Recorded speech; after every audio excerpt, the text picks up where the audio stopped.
Halo, selamat datang pada video tutorial kami. Pada kesempatan ini kita akan berbagi mengenai rumus atau tools ya yang bisa digunakan untuk mengukur pertumbuhan usaha kita. Dalam hal ini kita akan membahas mengenai beberapa parameter ya. Yang pertama adalah USG atau underlying sales growth. Yang kedua adalah UPG atau underlying price growth. Yang ketiga adalah UVG atau underlying volume growth. Nah, pertanyaannya, seberapa penting sih kita punya alat ukur atas kinerja dari usaha kita? Nah, yang pasti sangat penting, teman. Jadi kita bisa mengukur sebenarnya kinerja tahun ini apakah lebih baik dari tahun lalu atau tidak. Nah, jika lebih baik, pertanyaan kedua adalah apa yang ngedrive perbaikan tersebut? Apakah coming from quantity ataukah coming from pricing atau mix gitu ya. Nah, kita akan membahas satu persatu ya teman-teman. Oke, di sini saya udah punya ilustrasi sebuah data atas toko beras Suprai. Di sini ada beberapa jenis beras ya.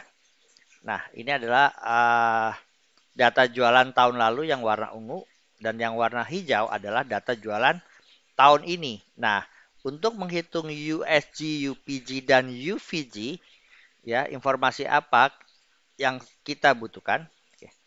Yang pertama yang pasti adalah sales, ya, baik sales tahun lalu maupun sales tahun berjalan. Nah, yang kedua adalah deflated sales, ya. Nanti kita akan jabarkan apa itu deflated sales, ya. Nah, berikutnya juga ada yang namanya acquisition sales, ya, deflated acquisition sales dan disposal sales. Nah, kita akan membahas pelan-pelan ya ilustrasi ini. Ya, misalnya nih ya, kalau teman-teman lihat ya, ini saya put simulasi di mana kalau teman-teman lihat ya, secara total quantity ya, antara tahun lalu dan tahun ini sama 25,8 dengan 25,8 ya.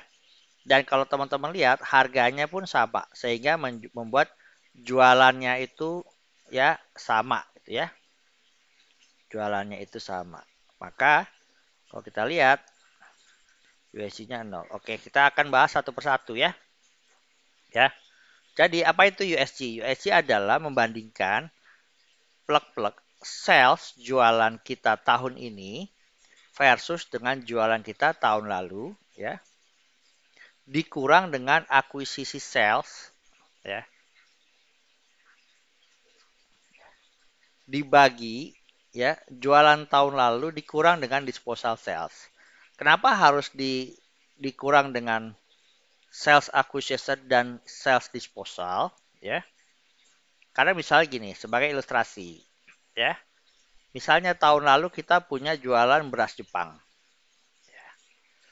Nah, tahun ini kita udah berhenti jualan beras Jepang ya. Nah, jika kita tidak mengkurangkan bahwa ini di dispose loh, ini gue udah nggak jualan lagi, maka nggak akan apple to apple comparingnya. Nah, untuk itu ya, untuk semua sales yang terjadi di tahun lalu dan tahun ini tidak akan ada lagi, maka kita harus buang. Kita harus laporkan dia sebagai acquisition disposal. Nah, kalau teman-teman lihat ya, ketika kita belum consider itu sebagai acquisition, maka di sini ada negatif USG, nggak growth. Karena apa? Karena tahun ini nggak ada tuh jualan beras Jepang ya. Nah, tapi kalau kita masukkan ya sales tahun lalunya itu ya beras Jepang, nah USG kita balik lagi ke nol, memang nggak ada jualan gitu ya. Nah, begitu juga dengan misalnya kita ada beli produk baru di mana tahun lalu nggak ada nih. Oke, kita ilustrasikan yang kedua ya. Let's say misalnya tahun lalu nggak ada. Kita tahun lalu nggak jual yang namanya beras delima. Ya, kita buang sini ya. Nah, Kalau teman-teman lihat, begitu saya buang, tapi saya tidak laporkan dia sebagai sales acquisition, apa yang terjadi? Growth kita tinggi banget. Ya, karena apa? Karena sebenarnya di drive sama beras merah delima. Di mana tahun lalu ya nol gitu ya. Gitu. Nah, makanya kita harus laporkan dia sebagai acquisition ya. Nah, gitu. Nah, maka dia kembali menjadi nol. Acquisition ini berarti sales maupun deflated ya. Numbernya sama. Untuk apa? Untuk agar compare-nya apple to apple.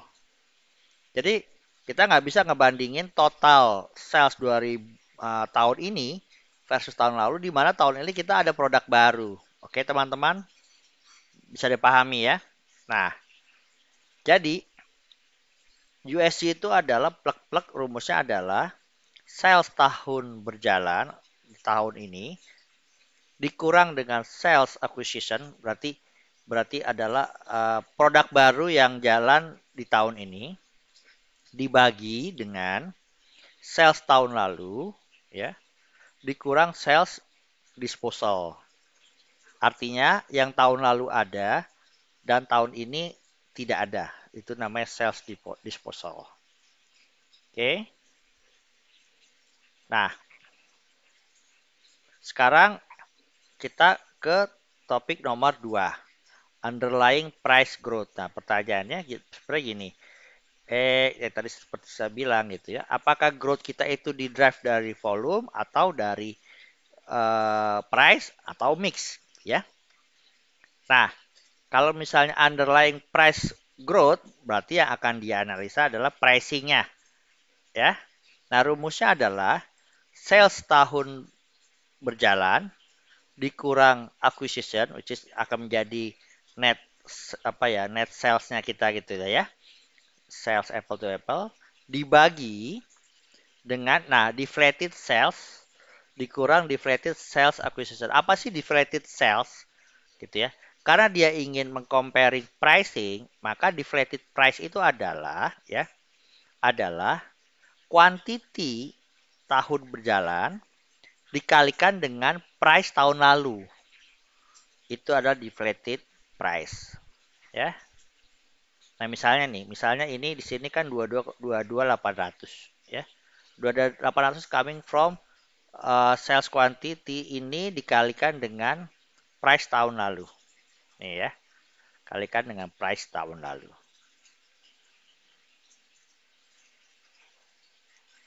Nah, fungsinya adalah kita ingin tahu apakah ada price increase di tahun ini yang mendrive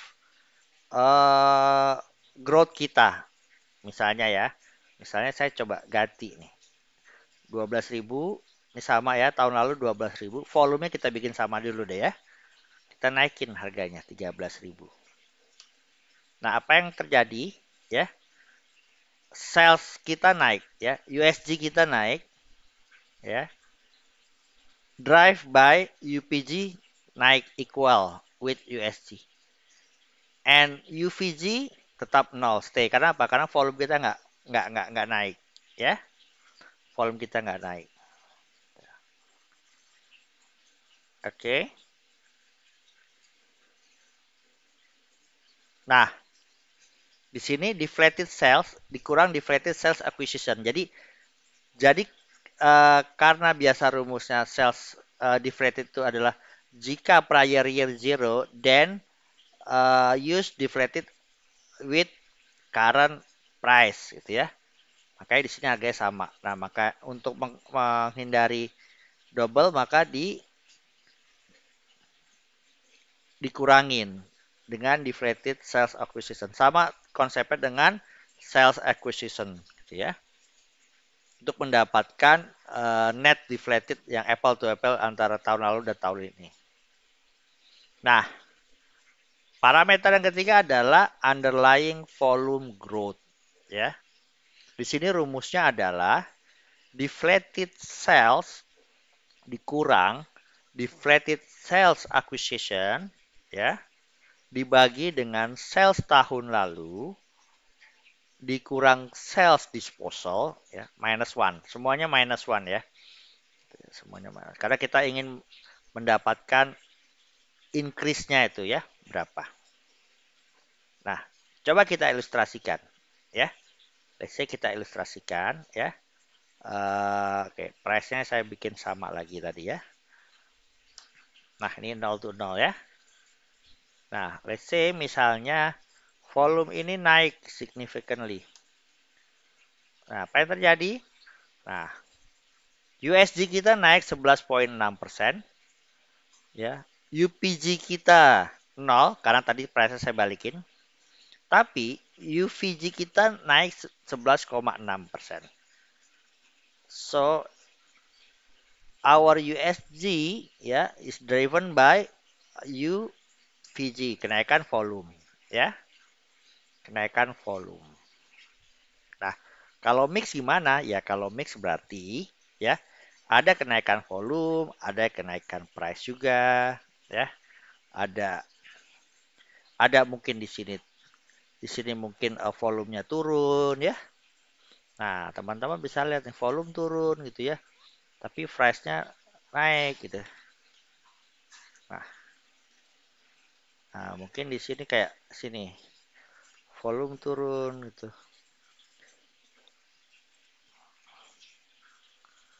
Nah, ini kelihatan tuh ya impact-nya. Let's say misalnya ini saya naikin ke 17.000. Nah, ini kelihatan nih ya.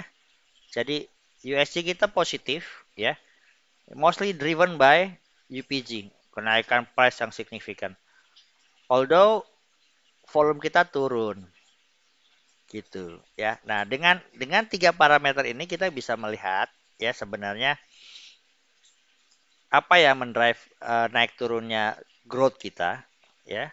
Sehingga kita bisa mengantisipasi dan mengambil kebijakan ke depannya seperti apa.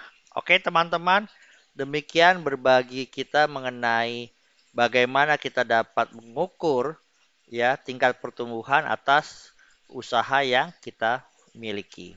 Semoga bermanfaat dan sampai berjumpa lagi pada tutorial kita berikutnya. Salam